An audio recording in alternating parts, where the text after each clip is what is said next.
Амрыг ирээ сонсогчдоо Сэтгэл зүйн хараал подкаст нь болсон бодтой гэмт хэргийн талаар наривчлан дэлгэрэнгүй ярих учраас эмзэг мэдрэмтгий жирэмсэн насанд хүрээгүй зүрх судасны өвчтөе хүмүүс сонсохгүй байхыг зөвлөж байна. Манай подкаст нь гэмт хэрэг зөрчлөөс урьдчилан сэргийлэх, эрх зүйн мэдлэг олгох зорилготой бөгөөд ярьж буй хэрэгүүдийн газар байршил, хувь хүний мэдээллийг тодорхой дурдахгүй болно. За өнөөдөр ярих хэрэг бол уулздаг гэх юм уу, эргэдэг байсан хоёр хүний хооронд болсон эрэгтэй нэмэгтэйгээ дарамтгалж айлган сүрдүүлээд хүчинсэн хэрэг байгаа. За хэрэг яаж эхэлсэн талаар ярьж өгье. Тэгээ одооноос эхлээд шүүгдэгч гэх гэмтэрэгт холбогдсон этгээдийг хэрлэн хохирогчийг зулаа гэд нэрлээд явна. Дээрх гэмтэрэг нь хөдөө орон нутагт болсон. Хохирогч гэх зулаа хөдөө орон нутагт аавтайгаа 3 хүүхэдтэйгээ хамт амьдардаг. Тэг хэрлэнтэй одоогоос 2-3 жилийн өмнө такси барьж байгаад анх танилцсан. Тэг хэрлэн бол өөрөө хувьдаа Прүстэй тэгээд өөрийнхөө машинаар таксинд явдаг юм байна. Такси барьж танилцсан өдрөөсөө эхлээд зулаа хэрлэн хоёр хаяа уулздаг болсон. Тэг хэрлэн бол өмнө нь гэр бүл зохиож байсан бөгөөд 4 хүүхэдтэй эхнэрээсээ салаад бас хэдэн жил болж байгаа. Тэг зулаа ч гэсэн муу адил гэр бүлтэй байсан 3 хүүхэдтэй танилцсан цагаасаа хойш хаяа унаа хэрэгтэй үед нь зулаад тус болдог байсан. Тэгээ танилцсан цагаасаа хойш 1 сарын дараа болзоонд яваад гэж хэлж болох байхаа.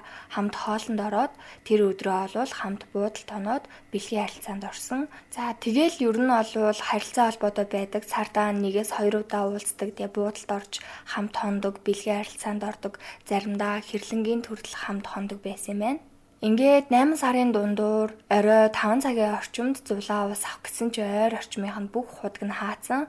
Тэгээ тийм болохоор хэрэглэн лөө залгаад ирээд тусанд яваад өгөөч ээ гэж уцаар дуудсан байгаа юм. Тэгээ ер нь бол энэ хоёрын харилцаа ер нь бараг дууссан гэх юм уу, нэлийн тийм ойлгомжгүй маргаантай бараг салах гэж байсан юм байна. Тэгээ хэрлэн ч гэсэн за тэгээд ус аваад өгье машинтайгаа яваад очиход болвол зулаа усны саваа гаргаж өгөөд чи ганцаараа явчаад ирээ гэхэд бол хэрлэн үгүй хоёулаа хамт явчаад ирээгээд хамт усанд явсан. Тэгээ зулаа гэрээсээ гарч ирэхдээ болвол унтлахын хувцастай бодоологтой байсан. Тэр хоёр зулаагийн гэрийн гаднаас хөдлөөд нилээн бас зайтай хоол яваад усаа бол авсан. Тэгээ усаа авч аваад явж байтал гинэт шууд зам нь өөр болоод гэрлүү нэш өөр газар руу тэгээд нэг авсан газраараа дахин тойроод эргээд яваад байж л тээ. Тэгээ зулаа гэртээ харъя гэхэд бол хэрлэн өнөөдөр хоёлаа хамт байя, хамт хонъё гэж хэлэхэд нь бол зулаа амжихгүй. Өнөөдөр хүүхдүүдээ ус цасанд оруулна гэсэн чинь хэрлэн шууд уурлаад чи өстө надад цаг зав гарахгүй байна. Тэгвэл би чамайг буулгахгүй, би шууд хайрлаа гэд өөр газар руу явцсан. Тэгээд бараг 30 гаруй километр явсан. Тэгээ явж байхдаа болвол зулаа хэрлэн тандаад чиний наазан аш чинь бүр амар сонирн болчихжээ. Хоёлаа ингээд уулзгаа боли саллаа идэр гэсэн байгаа юм. Тэгээ зулаа бол машинаас олон удаа буух гэж оролцсон боловч яг буух гэхээр л машины хаалганы байруул татгаар л шууд хурдаа нэмээд 100 гараараа зулагийн араар оруулж тэврээд 100 гарын шуунаас нь барьчаа тавихгүй байсан. Тэгээ тэр хоёр чинь уг нь 5 цагийн үед уулзсан гадаа бүр нилээн харахгүй болсон бүрий тасраад буух гээд ерөөсө буулахгүй харан зулаа гарч бийцмаар байна, бас салхинд гармаар байна гэж хэлээд машинаас нь буунгуутлаа зүүн талд нилээн зайтай гэрэл хартгаар нь айл айн гэж бодоод шууд гүүгээд явган зүгтаахад болвол хэрлэн араас нь гүүж ирээд бариад авсан. Тэгээ зулааг шууд чирээд машин дээр авчираад хүчээр суулгах гэхэд нь чиний машинд суухгүй гэд эсэргүүцсэн. Тэгээ сүүлдээ зулааг машиндаа өргөж суулгаж дийлэхгүй болохоро уурлаад машиныхаа жолоочийн хаалганы дотор талын хавцснаас хүрэн өнгийн байруултаа эвтэг хутаг гаргаж ирээд хутгаа тэнээлгээд тэгвэл би амиа орлно гэд хутгаа хэвлэн хэсэг дээрээ тулгаж барьсан. Тэгээ зулаад ихэд бол шууд одоо хоёлаа дахиж уулзгаа болий. Ингээд бүх зүйлийг дуусгая гэхэд хэрлэн тэгвэл би энд амиа орлож чамайг хэрэгтэн болгоно. Эсвэл энд хамт өхнө. Эсвэл хоёлаа ууланд хамт амьдрна гэд ахарна. Жоохон айгаад за дахиж цогтохгүй нэтрээгээд амьдаа тайвшруулах гэд аргадаад барьсан байгаа хутгийг нь аваад хэрлэнгийн цамцны халаасанд хийсэн. Тэг цамцны халаатанд хийсэн хутгын хэрлэн дахиад авч айлгаж сүрдүүлж магадгүй гэж бодоод гадна талаас нь давхар гараараа барьсан.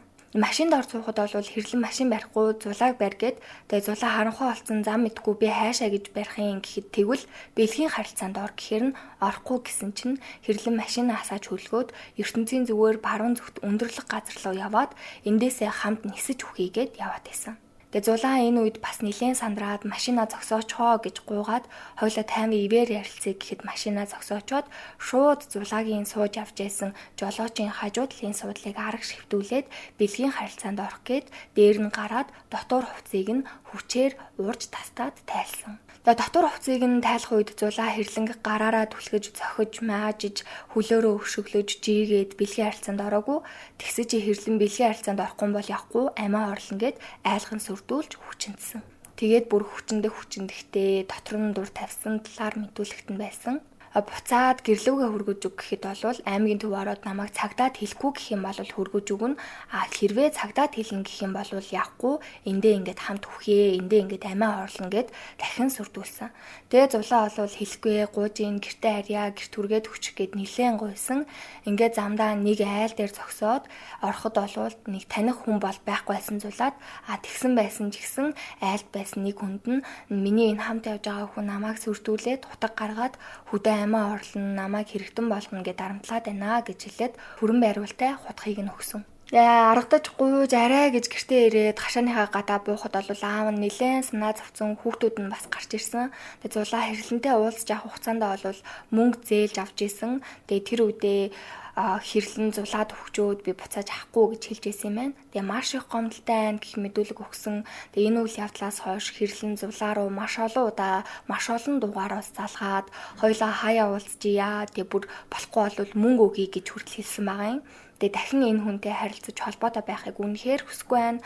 Хуулийн дагуу хариуцлага хүлээлгэж өгнө үү гэсэн байсан. Харин шүүгдэгч хэрлэн мэдүүлэхдээ хүчинцний ол хүлээн зөвшөөрч байгаа. Хохирогчийг хэрэгтэн болгоно гэж айлгаж сүрдүүлсэн зүйл бол байхгүй. Тээврийн хэрэгсэл минийх хохирогч усанд явъя гэд очисон. 30-40 км орчим газар явсан. Бид хоёр урд нь уулзаж бэлгийн харилцаанд орж исэн. Дургуутж байгаагаа илэрхийлсэн. Хутга миний машинд явж исэн. Бид хоёр үерхэж байсан. Хохирогчд хайртай болсон байсан. Надад болиё гэж хэлэхээр нь л айлгсан. Хүлээн зөвшөөрч байгаа. Тэгээ уулзхаа болиё салъя гэд би өөрийнхөө амийг хорлоно гэж утга барьсан. Тэгээ анх танилцаад буудалд уулздаг хаяа хоёр биенийхээ гэрт машинд уулздаг байсан. Хохирогчтой ойлголцох болов гэд мессеж бичсэн гэж мэдүүлжээ.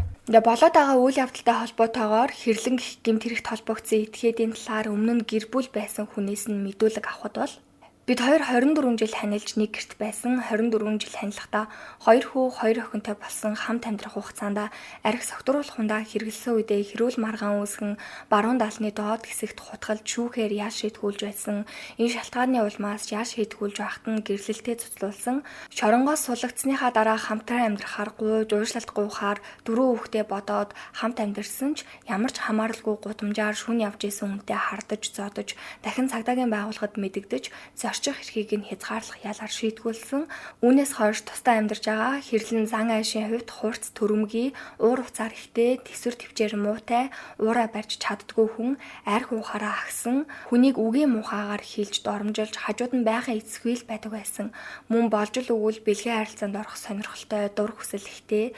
Одоо ингэж бодоход би өөрийгөө ямар их төвчээртэй байсан юм бэ гэж бодох үеч байдаг. Тэг дөрөв хүүхдийн минь эцэг учраас сайн яваасай л гэж бодож гин. Одоо надтай хэрүүл хийж зодод цохиод байх хөнгөө сэтгэл амар сайхан байна гэсэн мэдүүлэг.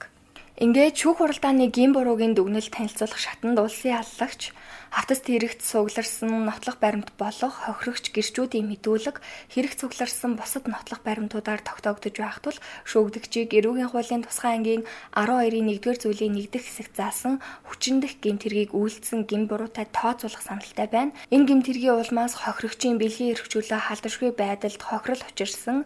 Хохирогч нь нэхэмжлэл гаргаагүй учраас шүүгдэгч бусдад төлөх төлбөргүй тооцоолох саналтай байна гэсэн дүгнэлтийг гаргасан бол шүүгдэгчийн өмгөөлөгч гин буруугийн хувьд маргаангүй улсын аллагчийн зүгээс эрүүгийн хуулийн тусгай ангийн 12-ийн 1-р зүйлийн 1-р хэсэг зааснаар хохирогчийн хүсэл зоригийн эсрэг хүч хэрэглэж айлган сүрдүүлж өөрийн иргэшээлтэй байгааг далимдуулан хүчээр бэлгийн харьцаанд орсон гэж яллах дүгнэлт үйлцсэн.